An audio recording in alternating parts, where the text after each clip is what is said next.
Baik, silakan. Ya. Bismillahirrahmanirrahim. Assalamualaikum warahmatullahi wabarakatuh. Waalaikumsalam warahmatullahi wabarakatuh.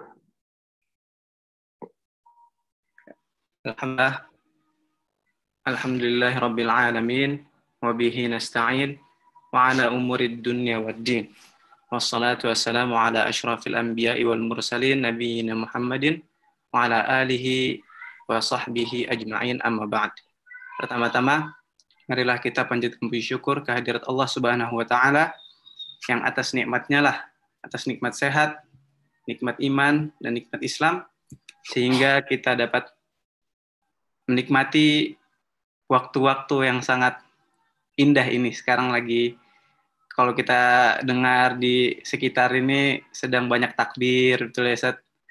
Betul sekali. Ini enak sekali gitu suasananya. Iya, suasana malam Lebaran ternyata ya. Kita Ya, alhamdulillah. nggak apa-apa ya, Ustaz. Jadi kami minta waktunya untuk Ustaz mengisi meskipun lagi malam takbiran ya, Ustaz. Iya, ini malam takbiran, Masya Allah. Insya Allah, setakat akbar, Insya Allah. Semoga semakin menambah keberkahan malam takbiran kita pada tahun ini. Yang kedua, semoga Nabi besar Muhammad Sallallahu Alaihi Wasallam beserta keluarganya dan para sahabatnya serta umatnya yang mengikuti mereka hingga akhir zaman kelak. Ya, pada malam hari ini, alhamdulillah, Allah sudah bersama kita di suasana malam takbiran, besok mau Lebaran ya. Dan ini temanya, Masya Allah nih, melanjutkan tema yang kemarin, pekan kemarin. Ya, ini kajian sekarang membahas tentang Konstantinopel di akhir zaman. Jadi sebenarnya ada apakah sangkut pautnya Konstantinopel dengan akhir zaman? Nah, insya Allah sebentar lagi akan kita simak sama-sama kajian dari guru kita, Ustadz Arifin Nugroho LC. Sudah siap, Ustadz? Insya Allah, bismillah, Ustadz Akbar. Waktu iyahu. Baik. Bismillahirrahmanirrahim. Assalamualaikum warahmatullahi wabarakatuh. Innal hamdalillah nahmaduhu wa nasta'inuhu wa nastaghfiruh wa na'udzu billahi min shururi anfusina wa min sayyiati a'malina may yahdihillahu fala mudilla lahu wa may yudlil fala hadiyalah. Asyhadu an la ilaha illallah wahdahu la syarika lahu wa asyhadu anna Muhammadan abduhu wa rasuluhu la nabiyya ba'dah. Allahumma shalli wa sallim wa barik ala nabiyyina Muhammadin wa ala alihi wa ashabihi wa mawalah ma ba'd. Rabbi syrah li sadri wa yassir li amri wa hlul 'uqdatam min lisani yafqahu qawli. Allahumma 'allimna ma yanfa'una wanfa'na bima 'allamtana. Allahumma hdina wahdi bina waj'alna sababan wa sabilan liman ihtada. Segala puji hanya bagi Allah, salawat dan salam semoga selalu tercurah kepada junjungan kita Nabi besar Muhammad sallallahu alaihi wasallam. Sahabat sekalian yang sudah bergabung baik via Zoom ataupun via YouTube channel di Arifin Nugroho Channel. Bersyukur pada kesempatan malam hari ini yang ternyata bertepatan dengan malam takbiran, bertepatan dengan berakhirnya hari Arafah. Dan ini kalau dilihat jamnya sekarang ini jam 4 ini di Makkah ya. Saat ini jamaah haji sedang fokus menuju puncak dari pelaksanaan ibadah hajinya untuk mengakhiri prosesi wukuf di Arafah. Di detik itu adalah detik di mana Allah Subhanahu wa taala turun bersama dengan seluruh malaikatnya yang dilakukan oleh Allah Subhanahu wa taala yubahi bihi. Allah Subhanahu wa taala membanggakan hamba-hambanya di hadapan para malaikatnya. Memujinya di hadapan para malaikatnya. Lalu menyampaikan hal min mustaghfirin. Apakah di antara hambaku itu ada yang mohon ampun fa'aghfirulah, maka niscaya aku akan mengampuni mereka. Hal min sa'ilin, adakah di antara hamba-hambaku yang saat ini sedang kumul di Arafah ini yang meminta dari doanya kepadaku, meminta sesuatu kepadaku. Ya, fa'utih, maka aku akan memberikannya. Itu yang tercantum dalam sebuah hadis qudsi. Bahkan ditegaskan dari Nabi Shallallahu Alaihi Wasallam juga bahwa Allah Subhanahu Wa Taala tidaklah menyelamatkan atau membebaskan hambanya dari neraka itu dalam jumlah banyak, ya, kecuali di hari Arafah itu. Jadi Allah Subhanahu Wa Taala itu di hari Arafah membebaskan dengan pembebasan terbanyak hamba-hambanya itu dari siksa api neraka. Mudah-mudahan kita termasuk bahagiannya, walaupun mungkin kita tidak hadir di Arafah untuk wukuf pada tahun ini, karena dari Indonesia tidak ada yang hadir untuk wukuf di Arafah pada tahun ini. Tapi mudah-mudahan kita termasuk bahagian orang yang mendapatkan keutamaan Arafah. Mendapatkan pengampunan dari Allah Subhanahu Wa Taala atas dosa-dosa kita. Mendapatkan ijabatul doa, diijabah doa-doa kita dari apa yang kita harapkan dan kita mohonkan kepada Allah Subhanahu Wa Taala. Dan kita termasuk bahagian orang-orang yang terbebas dari siksa api neraka itu yang sama-sama kita inginkan, sahabat yang dicintai Allah, ya. Alhamdulillah, sahabat yang dicintai Allah. Insya Allah dalam kesempatan malam takbiran ini, ya, saya juga banyak ditanya, ya, dari sahabat-sahabat, Ustadz, ini pengajiannya malam takbiran. Ya, karena memang kita sudah mencanangkan Senin Kamis, ya. Jadi Senin Kamis itu, ya, bismillah kita mencoba untuk istiqomah. Bismillah mencoba untuk menjalankan, ya, apa yang sudah kita niatkan, ya. Dan ternyata bertepatan Kamis ini bersamaan dengan hari Arafah yang besoknya kita semua merayakan Idul Adha, ya. Tapi mudah-mudahan malam hari ini kita mampu untuk bisa mendapatkan kebaikan dan keberkahannya. Suara takbir bergema, dan itu memberikan support tersendiri untuk kita, ya. Memberikan kebahagiaan tersendiri juga untuk kita. Nah, sekarang kita akan melanjutkan, sahabat yang dicintai Allah, tentang kaitan masalah kajian yang kemarin kita bahas, ya. Kajian tentang Konstantinopel, ya. Kemarin kita sudah bahas tentang Konstantinopel itu dari 667 sebelum Masehi. Itu yang kita bahas di Konstantinopel 667 sebelum Masehi.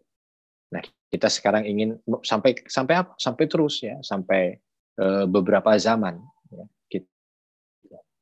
Ya, bagaimana Konstantinopel di masa Yunani, lalu diduduki masa Romawi, lalu bagaimana ketika Islam datang ke muka bumi, lalu perlahan mendekat ke Konstantin, dan akhirnya di 1453 Konstantin dibuka oleh kaum muslimin, ya.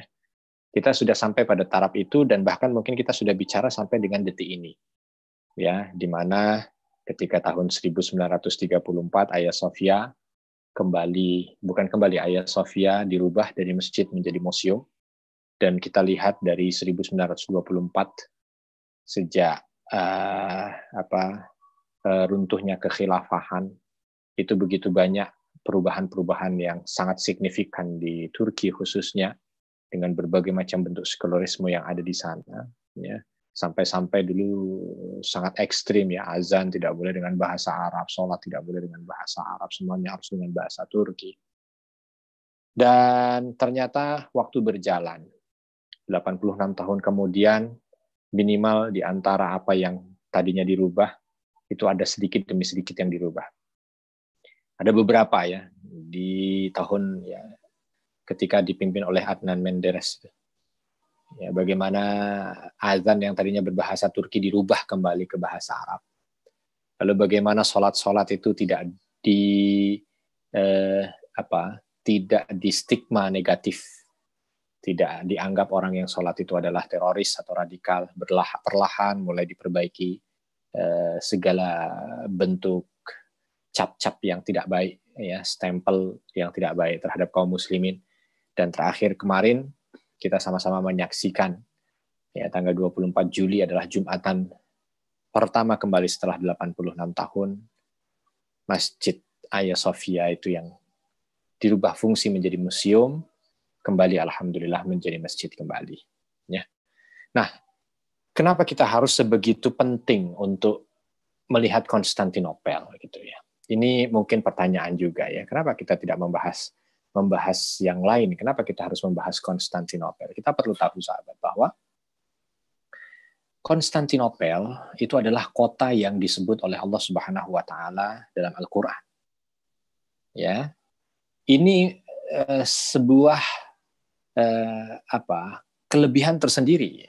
Ya, karena tidak semua daerah itu kan disebut oleh Allah dalam Al-Qur'an. Ini disebut oleh Allah dalam Al-Qur'an. Ketika Allah berbicara tentang Rum, maka yang dimaksud adalah Konstantinopel.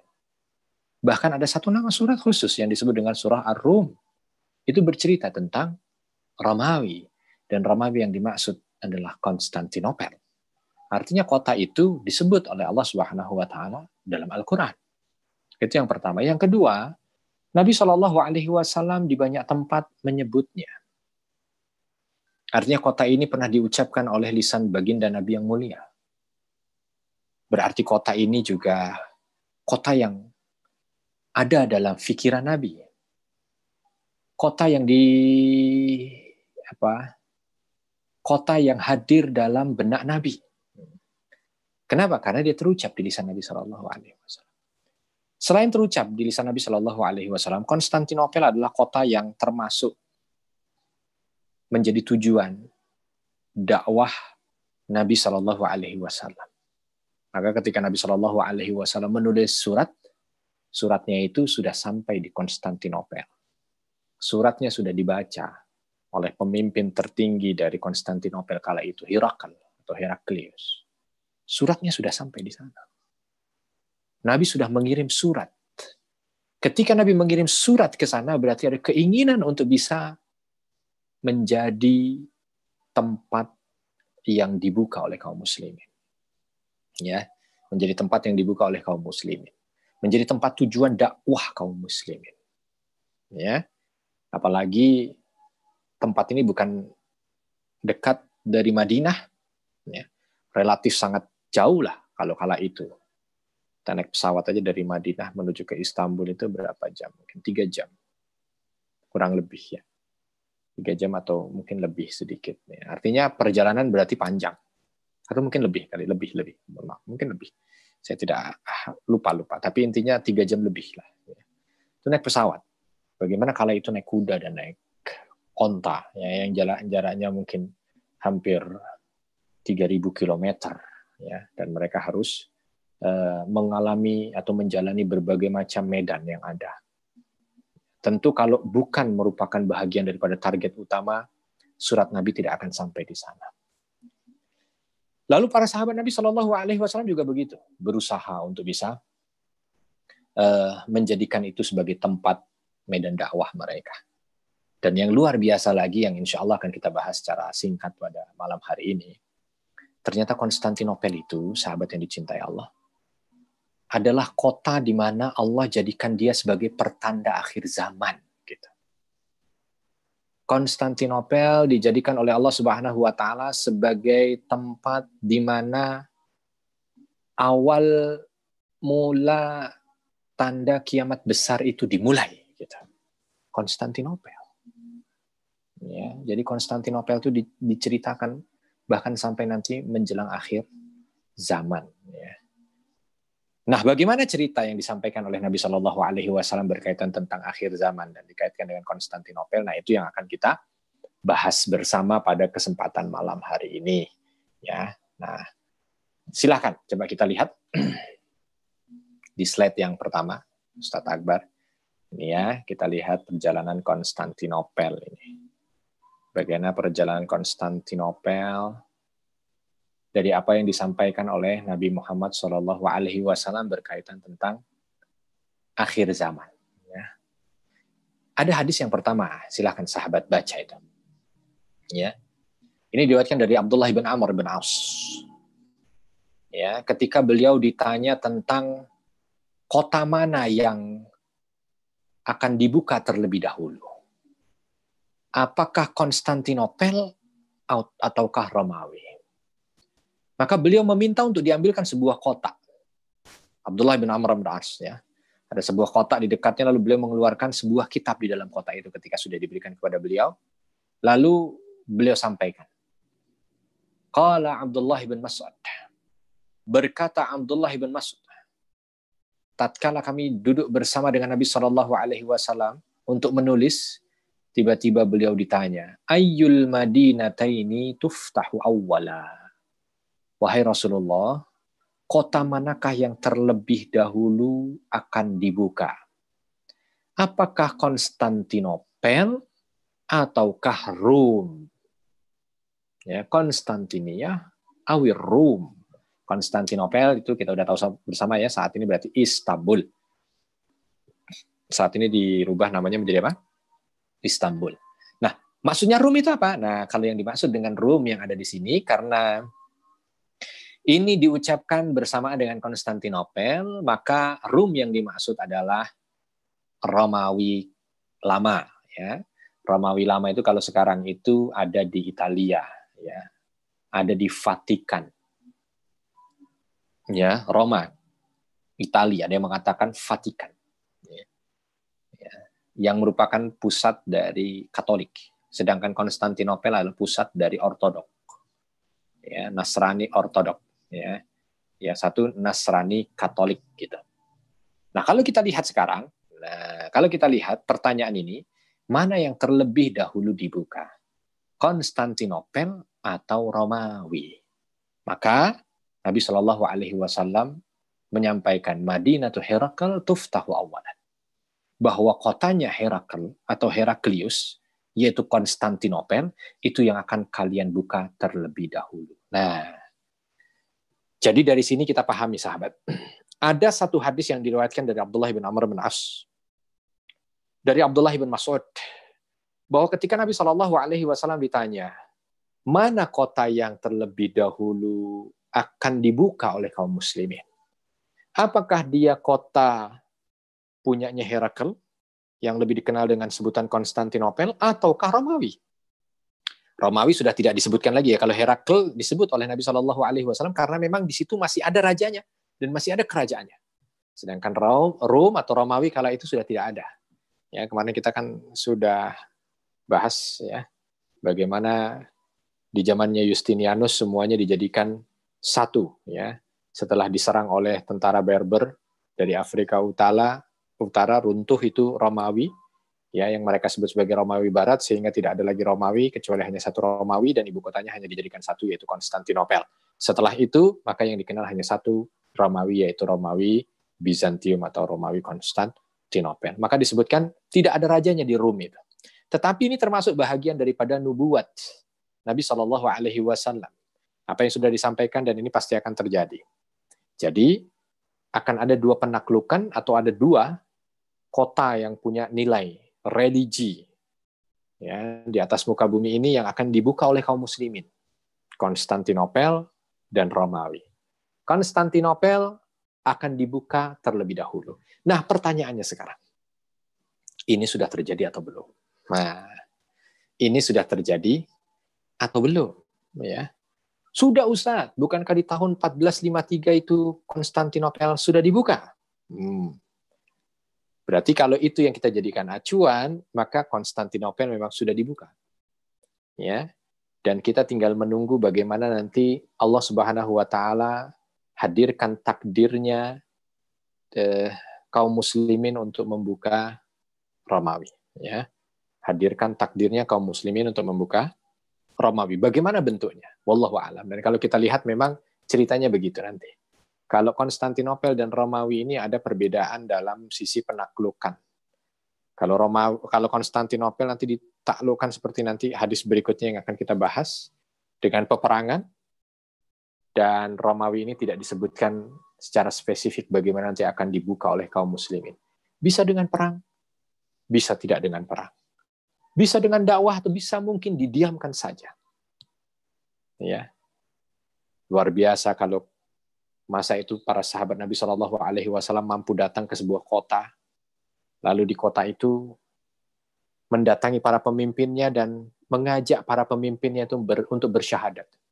Panglima-panglima perang dari kalangan sahabat Nabi Shallallahu Alaihi Wasallam, kalangan tabi'ut tabi'in, ketika masuk ke satu tempat gitu yang mendatangi pimpinannya dan mengajak mereka masuk ke dalam Islam. Kita hanya tinggal menunggu generasi itu untuk datang dan masuk ke kota Vatikan, masuk ke kota Roma, dan meminta kepada pemimpin tertingginya mengucapkan 2 kalimat syahadat, asyhadu an la ilaha illallah wa asyhadu anna Muhammadar Rasulullah. Dan itu yang disampaikan oleh Nabi Sallallahu Alaihi Wasallam. Itu ya. Jadi ada 2 kota yang akan ditaklukkan oleh kaum muslimin. Yang pertama Konstantinopel dan yang kedua adalah Romawi. Slide berikutnya sekarang, Ustaz Akbar. Kita lihat slide berikutnya. Ya, ini juga apa yang disampaikan oleh Nabi Muhammad Sallallahu Alaihi Wasallam.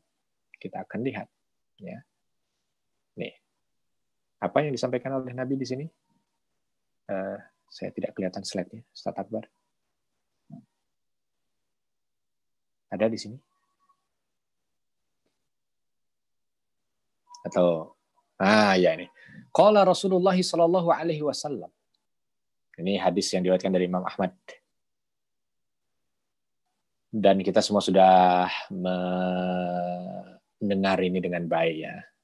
Bahwa Nabi sallallahu alaihi wasallam bersabda, la tuftahannal Konstantiniyah fala ni'mal amiru amiruha wala ni'mal jaishu dalikal jaish. Bahwa Konstantinopel itu pasti akan ditaklukkan. Konstantinopel akan ditaklukkan. Dan sebaik-baik pemimpin adalah pada masa itu, begitu juga sebaik-baik pasukan juga pada masa itu. Hadis riwayat Ahmad. Ya. Sebagian besar mengatakan bahwa hadis ini adalah hadis yang tersemat pada Sultan Muhammad Al-Fatih ketika membuka Konstantinopel. Kalau ini tinjauannya secara tinjauan kritis sejarah gitu ya sahabat ya, atau tinjauan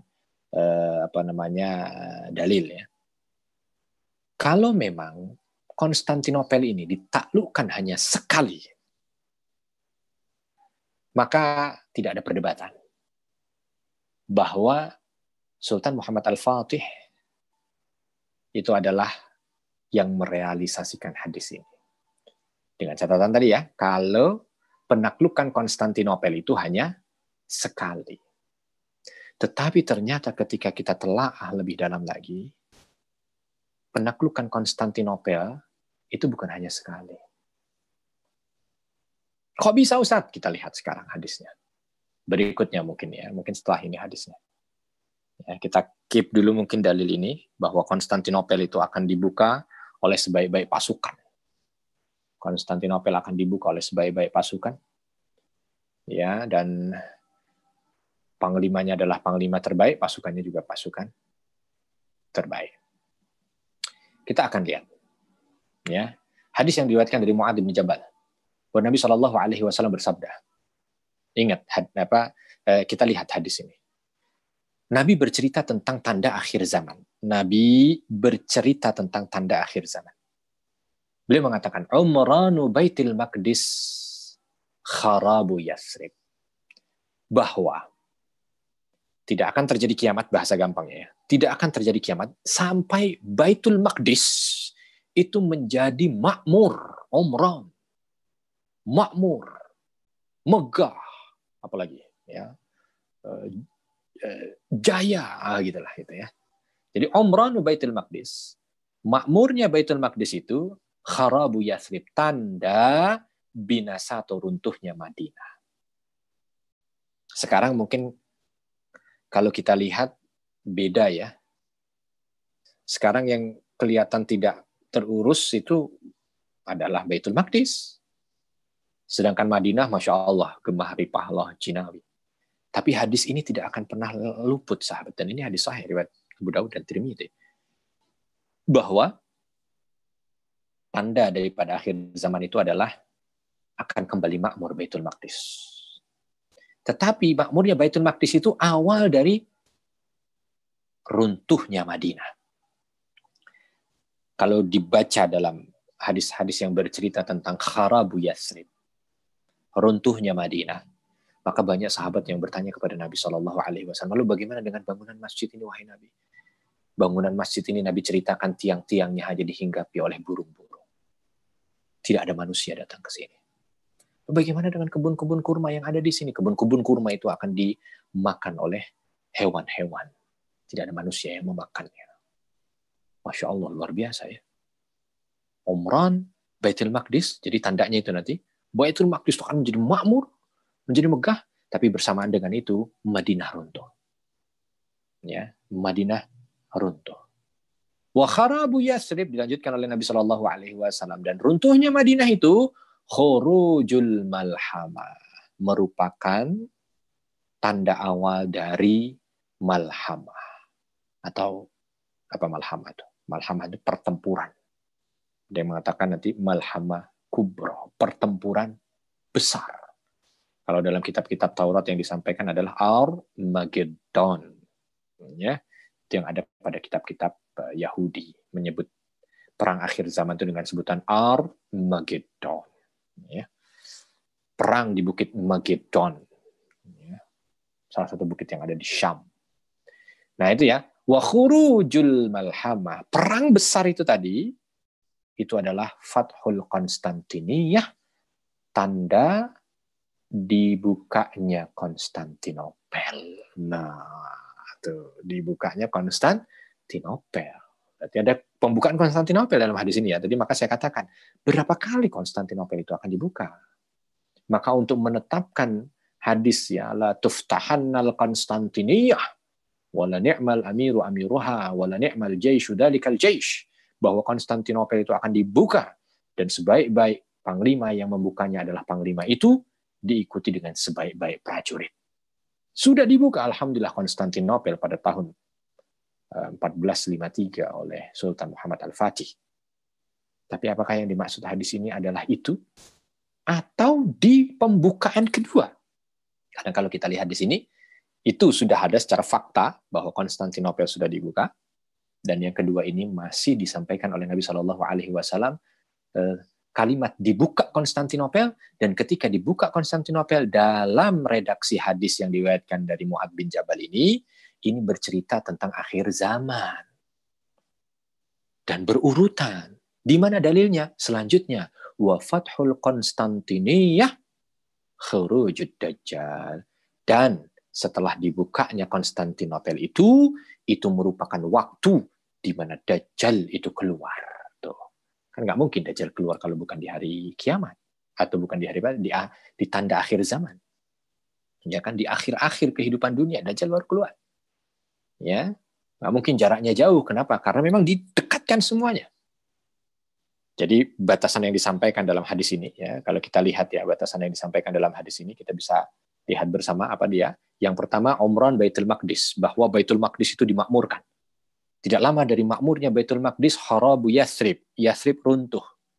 Tidak lama dari itu akan ada khuruju malhamah, terjadi peperangan. Nanti saya akan coba cerita detailnya dari hadis yang diriwayatkan dari riwayat Muslim, panjang hadisnya.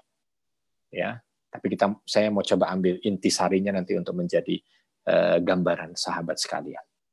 Begitu malhamah terjadi, perang besar itu terjadi, itu merupakan awal di mana Konstantiniyah kembali dibuka. Konstantinopel kembali dibuka oleh kaum muslimin. Dan kembali dibukanya Konstantinopel itu tanda bahwa Dajjal keluar pada detik yang sama. Bersamaan dengan itu, nanti Nabi Isa pun turun. Setelah dari itu, maka terjadi peperangan antara Al-Mahdi dengan Dajjal. Ya. Nah, maka ada yang mengaitkan. Ya, ada yang mengaitkan tentang pemimpin terbaik dan pasukan terbaik. Itu bukan di pasukan 1453. Tapi yang disampaikan adalah penaklukan kedua dari kota Konstantinopel. Ada sebahagian yang menyampaikan begitu. Karena Nabi SAW tidak menyampaikan la tuftahannal Konstantiniyah. Ya, akan dibuka Konstantinopel itu. Sebaik-baik panglima adalah dia dan sebaik-baik prajurit adalah prajuritnya. Ini pada pembukaan pertama atau kedua?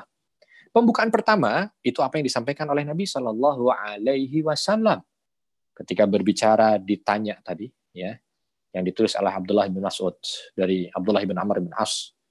Ayyul Madinataini tuftahu awalan, kota mana yang pertama kali dibuka, Ramawi atau Konstantin? Konstantin atau Ramawi? Nabi mengatakan Madinatu Hirakl tuftahu awalan, bahwa kotanya Heraklius itu yang akan dibuka pertama kali. Nah, ini berarti menunjukkan bahwa Konstantinopel akan dibuka, ya, terlebih dahulu. Menunjukkan juga ini pembukaan pertama. Nah, ternyata nanti menjelang akhir zaman, kembali akan dibuka. Berarti, ada fase, kalau saat ini sudah dikuasai oleh kaum muslimin, karena nanti akan dibuka kembali, berarti seolah tersirat di sana sebuah pesan, bahwa Konstantinopel akan kembali dikuasai oleh non-muslim. Ya kan? Gitu ini. Ada pesan di sana. Kenapa? Akan kembali dibuka. Kalau dia dikuasai juga oleh kaum muslimin, kenapa harus kembali dibuka? Nah, pertanyaannya kan begitu. Tetapi juga kita perlu tahu ada beberapa, kalau kita lihat dalam riwayat Ibnu Katsir, beberapa atau syarah dari apa yang disampaikan oleh Ibnu Katsir, beberapa ulama juga memberikan penafsirannya. Konstantinopel bukan dibuka yang kedua itu di saat dikuasai oleh orang-orang non-muslim. Ya, pada hakikatnya di situ adalah orang Islam. Semuanya orang Islam. Hanya Islamnya sudah berubah. Islamnya berubah jauh dari ajarannya yang murni. Sehingga justru Islam itu hanya sekedar jadi bahan cemoohan, Islam itu jadi bahan olokan. Sampai nanti akan kembali dibuka. Ada beberapa yang menyampaikan pembukaan yang dimaksud adalah pembukaan itu. Karena memang kalau kita lihat nanti, dalam hadis detail tentang pembukaan Konstantinopel, itu pembukaannya tidak dengan perang, bidunil qital, tidak dengan perang. Hanya dengan kalimat tahlil wa takbir. La ilaha illallah wallahu akbar. La ilaha illallah wallahu akbar. Nah, gitu. Ya. Lanjut hadis berikutnya yang menjelaskan tentang penaklukan itu, bagaimana bentuk penaklukannya. Oh, hadisnya panjang. Tuh. Bahasa Arabnya saja tidak apa-apa. Nah, ya. Coba sahabat yang dicintai Allah bisa baca ini atau tidak. Diriwayatkan dari Abu Hurairah radhiyallahu anhu, anna Nabi sallallahu alaihi wasallam qala, ya, bahwa Nabi sallallahu alaihi wasallam lagi kumpul dengan para sahabatnya. Sami'tum bi Madinah janib minha fil bar wa janib minha fil bahr. Tiba-tiba Nabi bertanya kepada para sahabatnya yang saat itu sedang berkumpul bersama dengan beliau. Apa pertanyaan beliau? Apakah kalian pernah mendengar dengan sebuah kota yang setengah kawasannya itu fil bar, di darat, dan setengah kawasannya fil bahr, di laut? Ya, jadi itu yang terkenal di zaman Nabi tentang Konstantinopel, sahabat. Yang terkenal dengan Konstantinopel itu negara yang setengahnya di darat dan setengahnya di laut. Karena di masa itu, kekuatan pasukan Konstantinopel ini bukan hanya di darat, tapi di laut gitu. Jadi seolah lautan itu juga merupakan bahagian yang bisa mereka hidupi. Maka Nabi mengatakan, janibun minha fil bar, wa janibun minha fil bahr. Setengahnya ada di darat dan setengahnya ada di laut. Saking kekuatan Konstantinopel yang mereka miliki untuk bisa menguasai darat dan laut. Dan itu udah biasa didengar oleh para sahabat. Maka sahabat menjawab, qalu na'am ya Rasulullah. Ya, kami pernah dengar, wahai Nabi. Dan yang dimaksud adalah apa? Konstantinopel. Ya. Yang dimaksud adalah Konstantinopel. Maka Nabi melanjutkan sabdanya. Apa yang disampaikan oleh Nabi SAW? Qal, la taqumus sa'ah hatta yaghzuha sab'una alfam min bani Ishaq. Tidak akan terjadi kiamat sampai kota itu diperangi oleh 70.000 tentara dari Bani Ishaq. Tuh. Jadi ini cerita tentang akhir zaman karena Nabi mengatakan la taqumus sa'ah, tidak akan terjadi kiamat gitu kan. Sampai kota itu ditaklukkan oleh 70.000 dari Bani Ishaq. Nah, kita belum tahu nih kalau sampai di sini saja baca hadisnya, ya, Bani Ishaq itu Islam atau bukan, gitu kan? Ya, menaklukkan sana itu bagaimana? Kita belum tahu karena cuma Nabi hanya mengatakan akan ditaklukkan oleh 70.000 Bani Ishaq. Dilanjutkan oleh Nabi, fa idza ja'uha nazalu.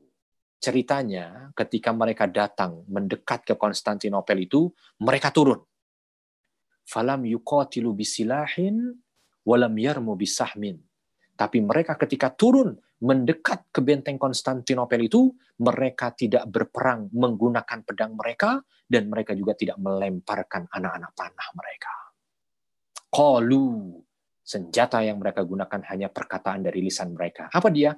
La ilaha illallah wallahu akbar. 70.000 Bani Ishaq ini semuanya mengucapkan kalimat yang sama. La ilaha illallah wallahu akbar. Fayaskutu ahadu janibaiha.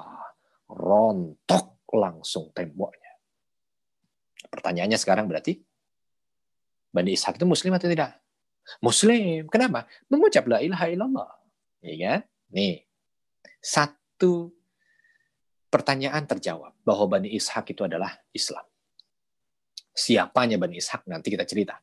Tapi intinya Bani Ishaq itu adalah Islam karena mengucapkan kalimat la ilaha illallah wallahu akbar. 70.000 itu semua mengucap kalimat itu, lalu yaskut ahadu janibaih. Ya, qala Saur la a'lamuhu illa qa'alladhi fil bahar. Ya. Rontok salah satu tembok yang begitu kokoh mengelilingi kota Konstantinopel itu, dan Saur, ya, perawi hadis ini juga mengatakan, ya, saya kira yang rontok, ya, yang disebutkan itu adalah fil bahar. Tembok yang dekat dengan laut. Ya, tembok yang dekat dengan laut itu dengan kalimat la ilaha illallah wallahu akbar. Subayakulusannya. Lalu Bani Ishaq yang 70.000 itu tadi semuanya mengucap untuk kedua kalinya.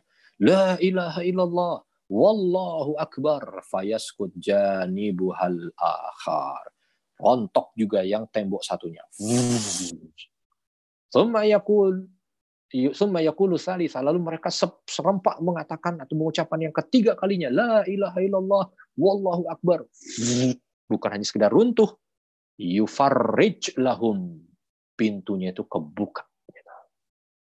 Pintu bentengnya itu kebuka, fayadkhuluha fayaghnamu.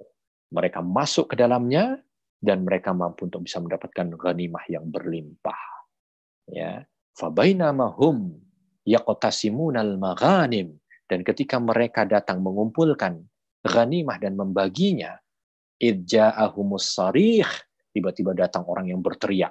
Apa yang diteriakkan oleh orang ini? Faqal inna dajjal qad kharaj, inna dajjal qad kharaj.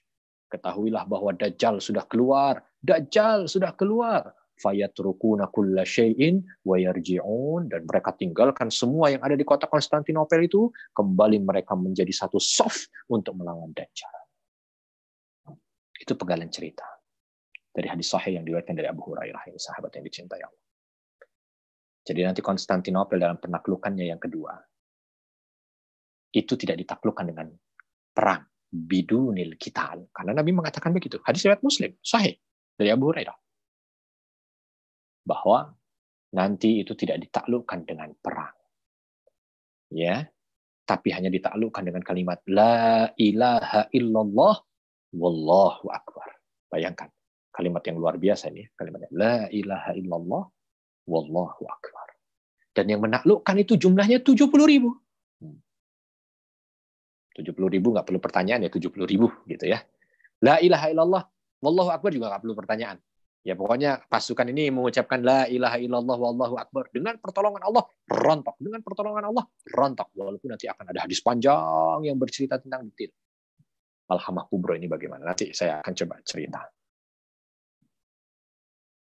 Nah, yang menjadi pertanyaan di sini adalah Bani Ishaq-nya.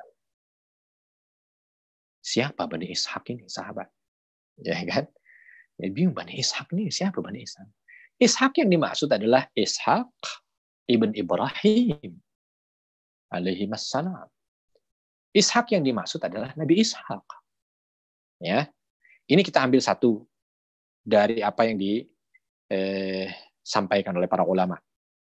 Walaupun nanti ada qaul yang menyebut lain, tapi kita ambil yang tercantum dalam hadis riwayat Muslim ini adalah Bani Ishak. Karena nanti akan ada yang mengatakan Bani Ishak yang tertulis ini salah sebut. Yang benar adalah Bani Ismail, bukan Bani Ishak. Tapi kita ambil hadisnya Bani Ishak. Nah, memang antara Ishak dan Ismail gitu ya, putra dari Nabi Ibrahim alaihissalam. Tapi yang disampaikan oleh Nabi Bani Ishak, 70.000 dari Bani Ishak. Siapa Bani Ishak itu? Ya kan? Kalau Bani Ismail, anak keturunannya ada di Arab. Kalau Bani Ishak, anak keturunannya banyak. Selain Arab. Ya, karena Ishak punya anak yang terkenal adalah Yakub. Yakub punya anak 12. Yang ini akan menjadi Bani Israel. Ya kan? Apakah Bani Ishak ini yang dimaksud adalah Bani Israel? Tapi bagaimana Bani Israel bisa mengucap kalimat La ilaha illallah Muhammad Rasulullah? Ceritanya bagaimana? Oh, Bani Ishak itu juga bukan hanya Bani Israel, karena Bani Israel tidak harus agamanya Yahudi. Iya kan? Bagaimana Nabi Isa alaihissalam, Nabi Yahya alaihissalam, itu juga keturunan Bani Israel, keturunan dari Yakub, keturunan dari Ishak. Artinya Nasrani juga keturunan dari Ishak. Nah, kalau kita lihat dari sini juga, ada kemungkinan berarti Nasrani juga yang akan datang ke situ. Karena Nabi mengatakan Bani Ishak, bukan Bani Ismail. Kalau Bani Ismail, Arab. Ya, tidak ada keturunan Nabi Ismail kecuali di Arab. Berarti ya orang Arab. Tapi ini Bani Ishak. 70.000 pasukan ini adalah Bani Ishak. Berarti kemungkinan itu kan? Yahudi kemungkinan. Nasrani kemungkinan. Bagaimana kemungkinannya nanti? Lalu yang ketiga, ada yang mengatakan Ishak di sini bukan dari keturunan Yakub. Tetap Bani Ishak, tapi bukan dari keturunan Yakub, tapi dari keturunan Is.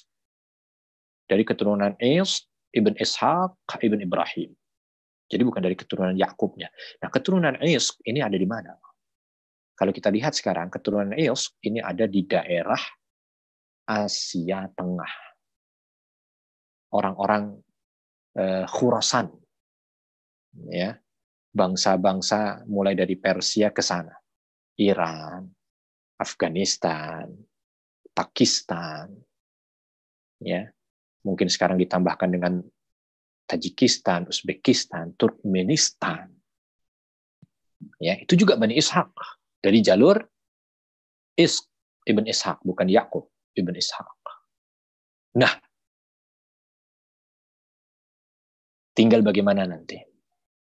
Kita hanya bisa meraba, karena kita ketika berbicara tentang akhir zaman itu tidak boleh ngasal ngomong, ya. Kecuali harus dengan dalil kan. Nah, dalilnya yang ada di sini tadi kita pelajari. Dalilnya ini dalilnya kita sudah sebutkan. Tinggal bagaimana Bani Ishak yang dimaksud. Nabi Shallallahu Alaihi Wasallam tidak menjelaskan tentang Bani Ishak. Tetapi kita bisa melihat dari yang lain. Ada yang berpendapat untuk menguatkan tentang Bani Ishak di sini adalah keturunan dari Ibn Ishak, Ibn Ibrahim, yaitu orang-orang yang ada di Khurasan. Maka ini dikaitkan dengan bagaimana nanti Ashab Rayatus Sud namanya. Pasukan-pasukan yang membawa panji hitam yang menemani Al-Mahdi dan mendukung Al-Mahdi itu datang dari Khurasan. Datang dari Khurasan. Dia yang akan senantiasa setia bersama dengan Al-Mahdi. Sampai mampu untuk membunuh Dajjal. Nah, masuk. Andai ada yang menafsirkan bahwa Bani Ishak ini adalah orang-orang dari keturunan Is. Orang-orang yang sekarang ada di daerah Khurasan. Tapi Bani Ishak ketika disebutkan dia keturunan dari Yakub, berarti Bani Israel bisa Yahudi dan Nasrani, apakah ini masuk? Masuk. Kenapa? Karena ini detik-detik di mana nanti Dajjal datang kan? Bertepatan dengan Dajjal datang itu Nabi Isa turun. Turun di Damaskus. Dan ketika Nabi Isa turun di Damaskus itu, Nabi Isa akan meluruskan semua akidah-akidah sesat yang ada pada Nasrani dan Yahudi sehingga semuanya kembali kepada agama Hanif, agama Islam ini. Ya. Maka mereka bergabung bersama dengan Nabi Isa dan mereka masuk dari bahagian daripada Bani Ishak. Gitu. Ini tafsiran ketika yang diambil adalah Bani Ishak. Tapi kalau yang diambil adalah Bani Ismail, maka yang ada orang Arab. Dan apakah tafsiran ini juga benar? Ya, karena memang nanti ada beberapa riwayat yang menyampaikan tertulis itu bukan Bani Ishak, yaitu akan tetapi Bani Ismail. Ya, kalau Bani Ismail berarti orang Arab.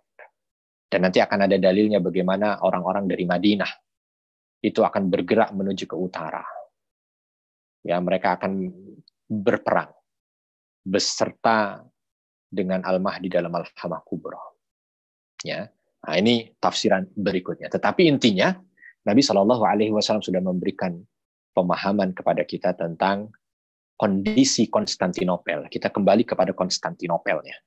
Bahwa Konstantinopel di akhir zaman itu nanti akan ditaklukkan kembali oleh kaum muslimin, dibuka kembali oleh kaum muslimin, dan pembukaan ini tidak dengan peperangan, melainkan pembukaan ini hanya dengan kalimat kalimat thayyibah, kalimat la ilaha illallah, wallahu akbar. Ya, runtuh itu. Dan banyak sekali cerita-cerita akhir zaman yang mengungkapkan bagaimana kekuatan-kekuatan kalimat thayyibah, bagaimana kekuatan kalimat zikir. Kalau kita nanti akan lihat cerita tentang Ya'jud dan Ma'jud, itu Ya'jud dan Ma'jud yang jumlahnya begitu besar dan mengerikan gitu saja, yang sampai harus mendesak pasukan ini, ya, mendesak Nabi Isa dan kaum muslimin untuk naik ke atas sebuah bukit, ya, di atas bukit Tur namanya, dan tidak bisa turun lagi karena kalau turun pasti mati dihabisi oleh Ya'jud Ma'jud, dan mereka makin mendekat, tidak ada kalimat lainnya, tidak ada usaha lain yang bisa dikerjakan, panah sudah tidak mungkin bisa mengalahkan mereka, tombak juga sudah tidak mungkin bisa mengalahkan mereka. Maka Nabi Isa kala itu meminta agar orang-orang yang ada pada masa itu, orang-orang muslim yang ada pada masa itu, sama-sama mengucapkan kalimat-kalimat thayyibah. Subhanallah, walhamdulillah, wala ilaha illallah, wallahu akbar. Terus diucapkan itu bersama, sehingga kekuatan Allah hadir. Kekuatan Allah hadir. Nah, di situ letak tentang Konstantinopel. Secara gamblang atau secara general atau secara umum. Ya, secara general atau secara umum. Mungkin slide berikutnya, Ustaz Akbar. Slide berikutnya. Apa kita lihat dulu slide berikutnya? Apakah? Nah, slide berikutnya adalah iklan terlebih dahulu. Ya, silakan. Habis iklan ini, saya akan coba buka pertanyaan. Atau kalau tidak ada pertanyaan, saya akan cerita tentang detailnya bagaimana terjadi Malhamah Kubra itu. Dari apa hadis yang disampaikan oleh Nabi Shallallahu Alaihi Wasallam dalam riwayat Muslim yang panjang, tapi tidak saya sampaikan dalilnya bahasa Arab di sini. Nanti saya akan cerita saja dari dalil itu, karena kalau dimasukkan dalil bahasa Arabnya agak kepanjangan ya. Nah, ini ingat sahabat sekalian, kabar terkini dari jantung Palestina, kabar terkini dari Baitul Maqdis bersama Murabitoh Ustadzah Hanadi Halawani yang insya Allah akan kita laksanakan pada hari Senin tanggal 3 Agustus mendatang, ya, jam 8 via aplikasi Zoom. Ya, jadi tentu ini karena terbatas, ya, tidak bisa diikuti oleh banyak orang. Kita hanya membatasi, dan insya Allah beliau akan langsung bercerita tentang kondisi terkini yang ada di Baitul Maqdis. Kita akan lebih utamakan dulu di Zoom, ya, karena kalau di YouTube kita akan minta persetujuan beliau dulu, apakah beliau memperbolehkan atau tidak. Ya, kalau beliau memperbolehkan, mungkin akan kita buka di YouTube. Kalau tidak, maka kita akan hanya tertutup di Zoom saja. Ya, dan nanti mungkin di Zoom itu bisa silakan sahabat berinteraksi untuk bertanya pada beliau. Itu dulu mungkin Ustadz Akbar, silahkan dilanjutkan dulu sementara. Mungkin ada pengumuman-pengumuman yang lain, nanti silahkan dilihat. Kalau ada sahabat yang bertanya, mungkin bisa sambil menunggu pertanyaan para sahabat sekalian, ya. Dipersilahkan Ustaz Akbar. Ya, baik. Jazakumullah khairan katsiran Ustaz Arif penjelasannya tadi. Sekarang kita biarkan Ustaz istirahat dulu, ya. Nah, ini tadi seperti yang sudah dijelaskan oleh Ustaz Arifin, insya Allah pada hari Senin kita akan mengadakan kembali kajian virtual seperti biasa bersama Ustazah Hanadi Halawani. Ya, ini spesial, ya, insya Allah. Dan beliau ini orang yang sangat mempunyai impact, ya, di kalangan para murabitoh atau Maqdisiyin atau orang-orang yang hidup di sekitar Masjidil Aqsa. Jadi beliau ini memang salah satu penggerak mereka yang memang benar-benar aktif untuk menghidupi atau memakmurkan Masjidil Aqsa. Jadi alangkah beruntungnya teman-teman kalau bisa gabung bersama kita pada hari ini, insya Allah akan sangat bermanfaat sekali. Nah,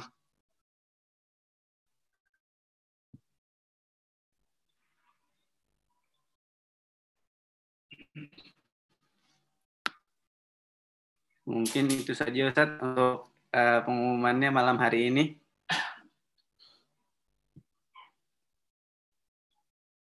Bisa dilanjutkan kembali. Mungkin ada teman-teman yang ingin bertanya, bisa via chat di grup ini ya, atau bisa juga melalui raise hand. Mau bertanya langsung boleh, dengan suara juga boleh ya.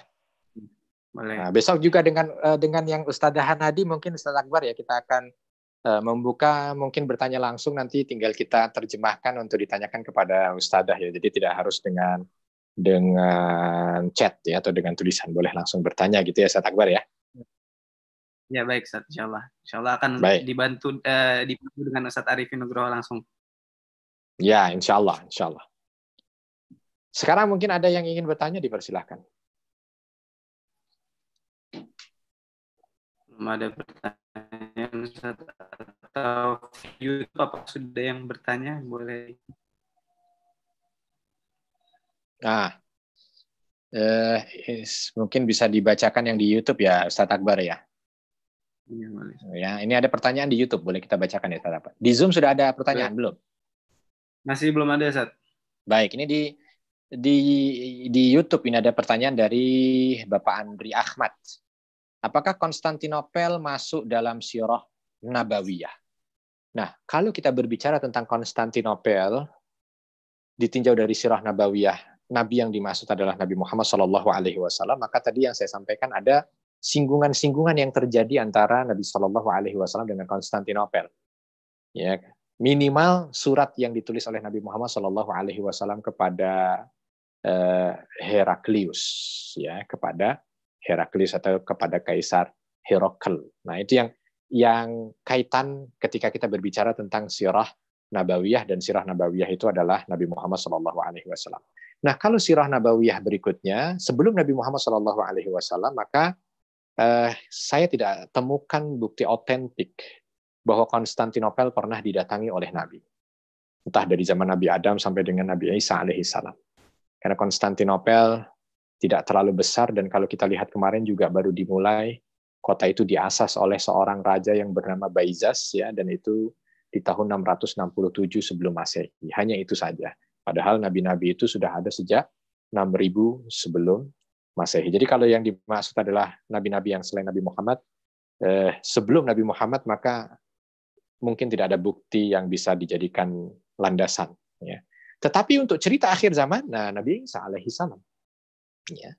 Kalau yang dimaksud dari Bani Ishak itu adalah orang-orang yang tadi disebutkan, ya, mungkin dari Nasrani dan Yahudi yang kembali lurus akidahnya setelah diluruskan oleh Nabi Isa alaihissalam, maka ada keterkaitan antara Konstantinopel dengan Nabi Isa alaihissalam. Mungkin itu kalau kita mau lihatnya Sirah Nabawiyah.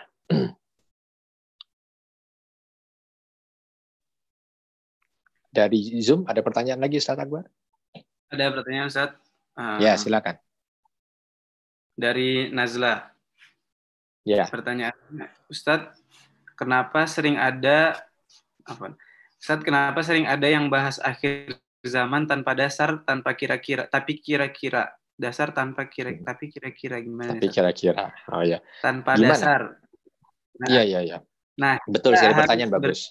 Seperti apa? Baik.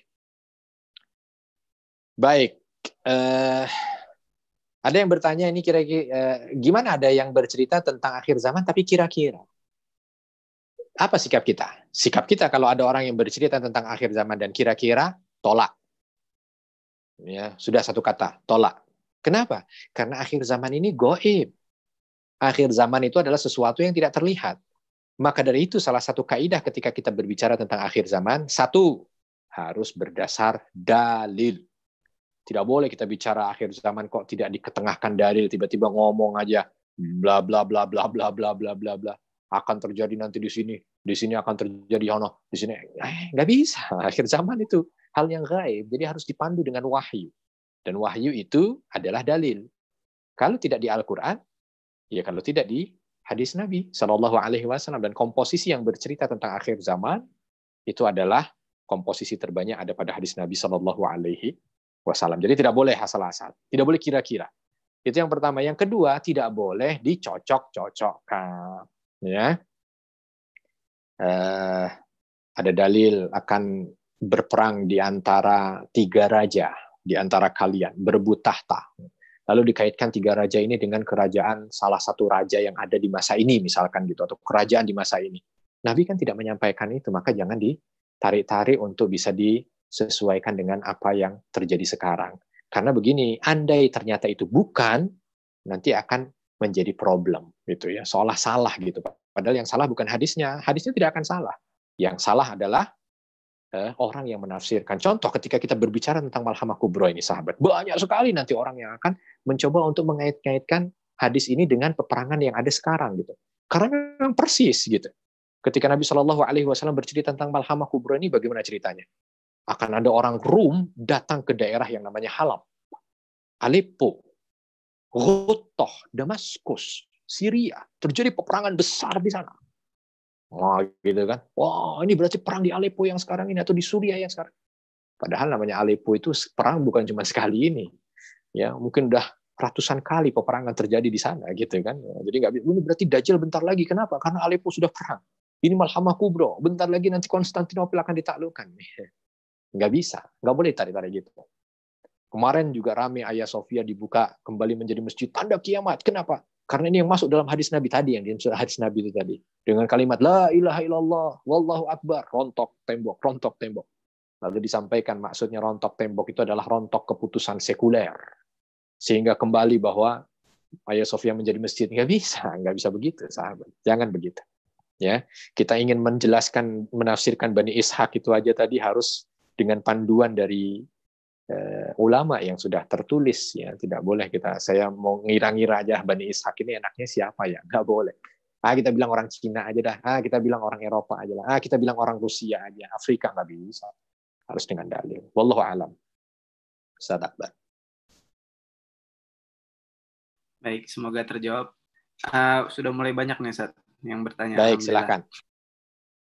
Yang di YouTube juga kalau ada yang mau bertanya silakan. Nanti saya yang bacakan. Kalau yang di Zoom, Ustaz Akbar yang baca. Silakan Ustaz Akbar. Assalamualaikum Ustaz, mohon tanya. Dari hadis yang tadi disebutkan, di mana mendeteksi peristiwa Malhamah, kota Madinah akan runtuh. Apakah runtuhnya ini hingga akhir zaman atau akan makmur kembali, Ustaz? Baik. Bagaimana kalau kita mau mendeteksi ya? Kalau mau mendeteksi memang agak sulit kecuali kalau sudah terjadi, ya. Dan detik ini belum terjadi. Kemarin sempat ditutup gara-gara corona, gitu kan. Orang ada yang membayangkan, wah inilah dia tanda akhir zaman. Harabu Yathrib, ya. Nabi mengatakan tiang-tiangnya itu hanya akan dihinggapi oleh burung-burung, tidak ada orang yang datang. Corona kemarin tutup, betul. Tapi tutupnya corona, Baitul Maqdis juga tutup. Gitu ya. Padahal hadisnya, Umronu Baitul Maqdis. Baitul Maqdis itu gemah ripah loh jinawi, Yathrib kharab, Yathrib runtuh. Ya, ini yang kita lihat. Jadi ada kalimat di situ. Nah, apakah ini akan runtuh selamanya sampai akhir zaman, ataukah dia akan makmur kembali? Kita lihat. Kembali ke dalil melihatnya. Karena ada dalil juga nanti yang bercerita tentang Dajjal, dan Dajjal itu tidak memasuki 2 kota, Mekah dan Madinah. Karena penjagaan dari malaikat di 2 kota ini, dan 1 kota yaitu Baitul Maqdis, karena di dalam kota ini sudah ada Nabi Isa. Jadi ada 3 kota yang tidak dimasuki Dajjal. Kalau yang lainnya itu ada Dajjalnya nanti. Ya. Bekasi ada Dajjalnya datang, Jakarta juga Dajjal datang ke sini, Bogor Dajjal datang ke sini. Ya, Depok datang ke sini, Tangerang BSD datang tuh Dajjal. Ya. Tapi 3 kota yang tidak dimasuki Dajjal. 2 karena penjagaan Allah dengan malaikatnya, dan 1 karena penjagaan Allah dengan Nabi Isa. Ya, dengan mengutus Nabi Isa di sana. Jadi 2 tempat ini Allah perintahkan malaikat untuk jaga, yaitu Makkah dan Madinah. Dan 1 tempat Allah takdirkan Nabi Isa ada di sana sehingga Dajjal tidak bisa masuk. Ini tentu kalau kita lihat setelah Dajjal, kalau Malhamah Kubro tadi kan sebelum Dajjal, berarti runtuhnya Madinah, ada kemungkinan dia akan makmur kembali karena nanti Dajjal berkeinginan untuk masuk di sana. Itu dalil. Yang kedua, nanti Nabi Isa juga ketika dia alaihissalam selesai dari peperangan melawan Dajjal, beliau lanjut perang melawan Ya'juj dan Ma'juj. Setelah Allah Subhanahu wa taala hancurkan Ya'juj dan Ma'juj itu, ya, dengan tentaranya yang Allah kirim, Nabi Isa alaihissalam berjalan menuju ke Mekah untuk melaksanakan aktivitas ibadah tawaf di sana. Lalu setelah itu menuju ke Madinah. Sampai di Madinah beliau ya mendatangi kubur Nabi Muhammad SAW. Tidak lama dari itu beliau wafat, dan wafat di sebelahnya Nabi Muhammad, sehingga dimakamkan dan dikuburkan di sebelahnya makam Nabi Muhammad SAW. Gitu. Jadi sekarang di Madinah itu ada 4 tempat ya, di sebelah Nabi Muhammad SAW itu di sekitarnya ada 4 Nabi, yang sudah diisi 3 Nabi, Abu Bakar dan Umar. Masih sisa 1 lagi, dan tidak ada yang berani untuk menempati tempat ini karena beberapa riwayat menyebutkan bahwa tempat ini akan ditempati oleh Nabi Isa alaihissalam. Wallahu a'lam bishawab. Baik, semoga terjawab pertanyaannya tadi. Kemudian pertanyaan selanjutnya, Ustadz mau tanya, sejak zaman kapan dan siapa raja yang mendirikan Konstantinopel? Wah, berarti harus dilihat rekaman kajian kita kemarin yang hampir 2,5 jam, ya. Lengkap saya bahas ya, Konstantinopel dari tahun 667 sebelum Masehi yang diasas oleh raja yang bernama Baizas dari Yunani sampai dengan pemerintahan Erdogan. Ya, sudah lengkap. Nanti silakan diulang lagi ya. Tapi secara singkat saja untuk menjawab karena sudah ngetik lah ya, sudah ngetik gitu kita jawab. Yang mendirikan Konstantinopel tadi pendiri pertamanya muasisnya adalah Raja Baizas. Lalu menjadi Konstantinopel dengan wajah yang baru ya, dengan rupa yang baru, dipercantik dengan sedemikian rupa itu oleh Kaisar Konstantin ya tahun 330 Masehi. Lalu dirubah menjadi Islam oleh Sultan Muhammad Al-Fatih tahun 1453. Dirubah menjadi sekuler oleh Mustafa Kemal Atatürk 1924. Lalu sekarang dengan wajah yang ada sekarang yang dipimpin oleh Erdogan. Wallahu a'lam.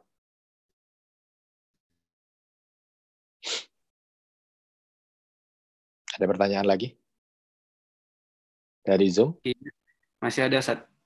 Baik. Nah, masih ada, Ustaz.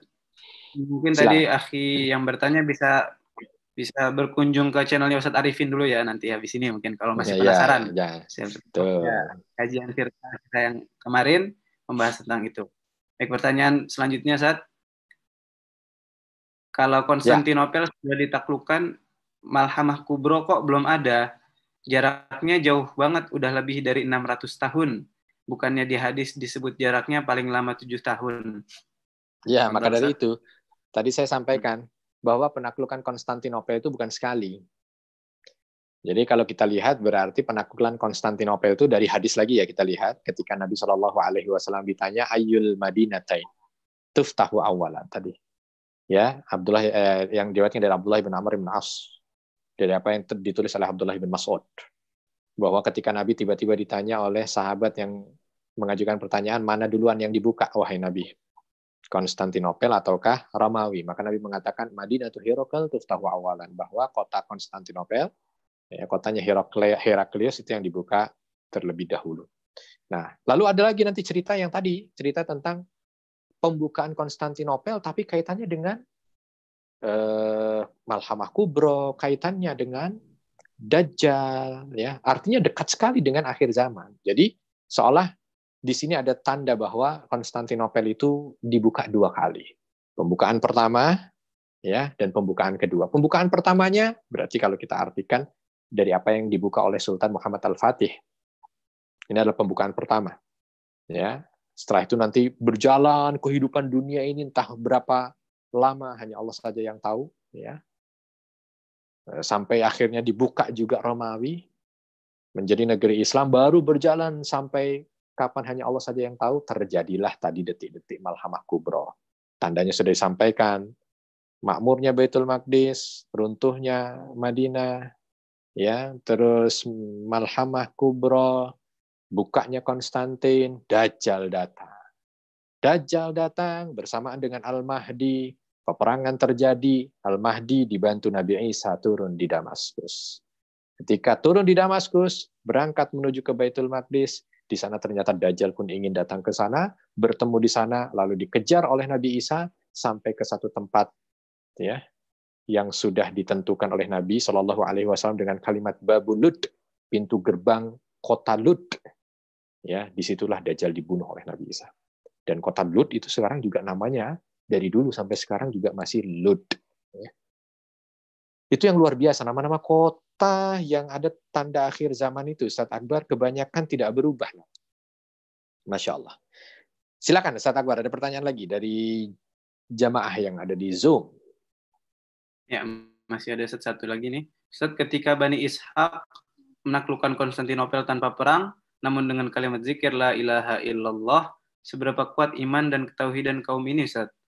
Apakah Baik. setara muslim di zaman Rasulullah dahulu? Baik. Kekuatan kaum muslimin dari Bani Ishaq ini adalah pasukan-pasukan pilihan. Pasukan pilihan. Ya. Pasukan pilihan secara keimanan dan pasukan pilihan secara kekuatan. Maka nanti diawali. Sebenarnya panjang tadi kan. Singkatnya, sebelum terjadi peperangan yang membuka Konstantinopel itu, Nabi SAW dalam hadis panjang yang diriwayatkan dari Muslim, bahwa Nabi Muhammad SAW menyampaikan kalian akan bersekutu dengan Rom untuk menaklukkan musuh kalian. Ya, yang disebutkan musuh kalian. Jadi kita itu akan bersama dengan Rom, bekerja sama untuk menaklukkan satu musuh. Yang Nabi tidak menyampaikan musuh ini siapa. Lalu musuh ini berhasil untuk kalian taklukkan bersama. Dan ketika kalian sudah menaklukkan itu, di saat kalian berada di seputaran daerah yang ada di Syam, tiba-tiba orang-orang Rom ini mengangkat salib dan mengatakan salib telah menang. Salib telah menang dan menghinakan kalian sehingga kalian pun marah, terjadi peperangan. Peperangan yang dahsyat dan besar antara kaum muslimin dengan bangsa Rom. Saking dahsyatnya peperangan ini terjadi di daerah Wutoh, di daerah Halab, di daerah Aleppo bahasa kita sekarang. Saking dahsyatnya pertempuran ini, Ustaz Akbar ya, ini pasukan kaum muslimin dibagi 3 saja. Sepertiganya syahid. Sepertiganya karena nggak kuat dengan pertempuran itu, mereka mundur ke belakang, murtad bahasanya. Dan sepertiganya lagi yang masih hidup, dan ini merupakan pasukan terpilih yang Allah pilih, yang nanti akan menyertai Al-Mahdi. Ya, ini malhamah kubro. Ya. Baru setelah itu berjalan yang sepertiga ini menuju ke Konstantinopel. Karena mereka tadi merasa dikhianati oleh Rom, maka mereka berkeinginan untuk membuka kembali Konstantinopel. Maka ketika datang ke sana, tadi yang disampaikan, bahwa mereka menaklukkan tanpa perang. Ya, ditaklukkan dengan kalimat la ilaha illallah, rontok temboknya. La ilaha illallah, rontok temboknya. La ilaha illallah, kebuka gerbangnya dan mereka masuk. Tapi ketika mereka masuk, ada yang berteriak, Dajjal dekat, Dajjal keluar, Dajjal. Sehingga mereka langsung bersama melawan. Perjalanan mereka itu bersamaan sampai juga di daerah yang dekat dengan Damaskus juga. Tiba-tiba di saat mereka sedang meluruskan safnya untuk sholat, bersamaan dengan berita bahwa Nabi Isa alaihissalam turun. Ketika mereka tahu bahwa Nabi Isa alaihissalam turun, mereka dekati dan mereka bersama jalan menuju ke Baitul Maqdis. Di sana bergabung dengan Al-Mahdi. Dan tidak lama dari itu, ya, setelah sholat, ada beberapa riwayat menyampaikan sholat di situ, sholat asar, dan Al-Mahdi meminta agar Nabi Isa menjadi imam, tapi Nabi Isa mengatakan tidak. Ya, kalian adalah imam di antara kalian sebagai penghormatan bagi Nabi Muhammad SAW, ya, bagi umatnya, maka akhirnya Al-Mahdi yang akan menjadi imam. Lepas dari sholat, mereka selesai, mereka bersiap, tiba-tiba Dajjal masuk melalui salah satu pintu gerbang yang ada di Baitul Maqdis atau di Masjidil Aqsa. Tapi begitu melihat di dalam Masjidil Aqsa sudah ada Nabi Isa, maka Dajjal kala itu meleleh seperti melelehnya garam gitu ya, karena ketakutan gitu. Bukan dia meleleh, bukan, tapi saking takutnya itu seolah seperti meleleh sehingga dia lari. Ya, belum pernah Dajjal itu lari ketemu siapapun. Karena dia memiliki kekuatan untuk menaklukkan semua manusia, kecuali hanya satu manusia saja yang tidak bisa dia taklukkan, yaitu Nabi Isa. Dan dia sudah paham bahwa yang bisa menaklukkannya Nabi Isa dan yang bisa membunuhnya Nabi Isa. Dan begitu tahu di situ ada Nabi Isa, maka dia lari. Dilanjut ceritanya yang tadi. Kurang lebih begitu, Ustaz Akbar. Baik, alhamdulillah. Kalau di Zoom sudah habis nih. Ini ada pertanyaan dari Bapak Ucok Sam. Ya. Assalamualaikum warahmatullahi wabarakatuh. 2 kota suci itu kan dijaga Allah. Bagaimana bisa runtuh? Nah, gitu ya. 2 kota suci dijaga Allah. Tapi bagaimana bisa runtuh itu kehendak Allah. Ya, karena bukan berarti yang dijaga Allah itu tidak bisa runtuh. Ka'bah, bagaimana Allah tidak jaga? Dulu Ababil, Allah kirim ketika Abraha ingin menghancurkan. Tapi ada masanya yang Allah bukan berarti tidak jaga itu, tapi memang Allah ingin menunjukkan kejadian-kejadian. Karena nanti Ka'bah itu akan dihancurkan oleh orang yang bernama Dzu Suwaikotai. Ya, seorang dari Afrika, Ethiopia, pendek, hitam, keriting, kakinya bengkok, itu datang dengan pasukannya membawa kampak menghancurkan Ka'bah sehingga Ka'bah rata dengan tanah. Apakah Ababil turun kala itu? Tidak, karena Nabi mengatakan tidak turun Ababil. Ya, nah artinya bukan tidak dijaga oleh Allah, dijaga. Tetapi bukan berarti kalau dijaga itu tidak bisa terjadi hal-hal yang tidak baik. Contoh sekarang saja. Bukankah Mekah dan Madinah dijaga Allah? Dijaga. Tapi kenapa corona masuk? Kan nggak bisa kita ngomong begitu. Apakah kalau yang dijaga Allah itu corona nggak masuk gitu kan? Enggak gitu ya. Karena ini kan semua sudah ketentuan dari Allah. Katanya Madinah dijaga Allah. Kenapa kemarin sempat tutup masjidnya hampir 1 bulan? Gitu kan? Kenapa katanya Mekah dijaga Allah? Kenapa haji sekarang hanya sekitar 1.000 orang? Padahal biasanya 3 juta orang. Gitu. Nggak bisa. Karena memang itu ketentuan Allah.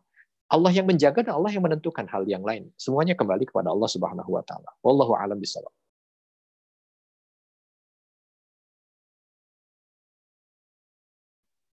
Ustaz, ada pertanyaan, Ustaz? Ya. Ustaz, apa peran kita sebagai muslim zaman ini untuk mendukung penaklukan Konstantinopel di masa yang akan datang? Waduh, masih lama itu ya penaklukan Konstantinopel kedua ini. Roma juga belum ditaklukkan. Jangan Roma dulu ditaklukkan. Saya kadang-kadang ngomong gitu kan, ada orang banyak berbicara tentang wah Konstantinopel sudah ditaklukkan. Ayo kita taklukkan Roma. Jangan Roma dulu deh, bebasin dulu Baitul Maqdis. Gimana kita mau menaklukkan Roma kalau Baitul Maqdis masih dijajah sama Israel? Jadi tahapan kita tahapannya begitu. Sekarang tahapannya bagaimana nih? Tahapannya adalah menyelamatkan kota suci dulu. Kota suci sekarang yang lagi bermasalah adalah Baitul Maqdis gitu ya, Masjidil Aqsa. Maka itu dulu selamatkan. Ya. Nah, bagi mereka yang mampu menyelamatkan, mungkin dalam gambaran dan hayalan saya, dan ini tidak ada dalil ya, karena hayalan kan, hayalan. Yang mampu untuk membuka Romawi, membukanya menjadi negeri Islam, itu adalah mereka yang mampu untuk membebaskan Baitul Maqdis saat ini. Mereka yang berhasil dengan izin Allah, dengan azam yang kuat dari mereka dan ikhtiar yang maksimal, membebaskan Baitul Maqdis dan mereka bisa membebaskan Baitul Maqdis, maka di tangan orang inilah juga Romawi akan diislamkan. Gitu. Tapi ini hayalan. Ya. Namanya hayalan kan, wah Ustadz, apa dalilnya? Enggak ada dalil, namanya juga hayalan. Tapi ada kemungkinan gitu kan, karena yang bisa bisa memerdekakan Baitul Maqdis, insya Allah dia yang terbaik. Dari pilihan-pilihan, karena yang bisa menaklukkan Baitul Maqdis itu semua orang terbaik. Umar bin Khattab, manusia terbaik. Ya, tentu setelah Nabi Muhammad SAW, tapi pemimpin terbaik. Dilanjutkan oleh penerus-penerusnya. Salahuddin Al-Ayyubi juga menjadi orang terbaik. Wallahu a'lam bishawab. Iya, baik. Apakah masih ada lagi pertanyaan untuk sahabat-sahabat yang ada Zoom atau ada yang di YouTube yang sedang menyimak? Apakah masih yang di YouTube ada? Habis, alhamdulillah. Yang di YouTube sudah tidak ada lagi, Ustaz Akbar. Ya, Ustaz. Yang di Zoom juga sudah selesai, Ustaz. Alhamdulillah, alhamdulillah. Mungkin bisa kita sudahi untuk malam ini. Alhamdulillah. Kita tutup dengan doa kafaratul majlis. Subhanakallahumma wa bihamdika asyhadu an la ilaha illa anta astaghfiruka wa atubu ilaik. Ya. Jazakumullah khairan katsiran atas waktu dan ilmunya Ustaz Arifin Nugroho. Dan terima kasih juga kepada para sahabat yang setia ya, dari mungkin ada yang dari awal, dari kajian virtual kita pertama sampai sekarang, dan semoga tetap istiqomah hingga nanti terus-terus.